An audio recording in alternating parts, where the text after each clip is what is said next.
வணக்கம். Daily news பேப்பருக்காக நான் சாலினி. வணக்கம்.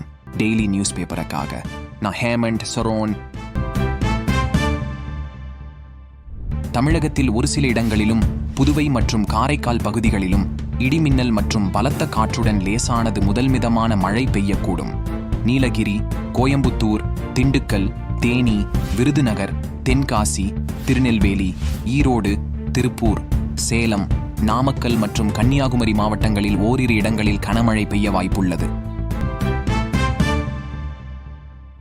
10ஆம் வகுப்பு பொதுத் தேர்வினை பள்ளி மாணவர்களாக எழுதி தேர்ச்சி பெறாதவர்கள், வருகை புரியாத மாணவர்கள், தேர்ச்சி பெறாத பாடங்களை மீண்டும் எழுத துணைத் தேர்வு நடத்தப்படுகிறது.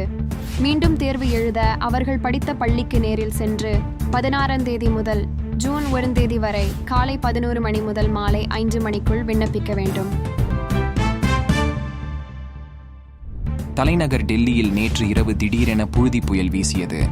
பலத்த காற்றுடன் ஒரு சில பகுதிகளில் மழையும் பெய்தது. புழுதி புயல் காரணமாக வாகன ஓட்டிகள் மிகுந்த அவதியடைந்தனர். அதேபோல் விமான சேவையும் பாதிக்கப்பட்டது.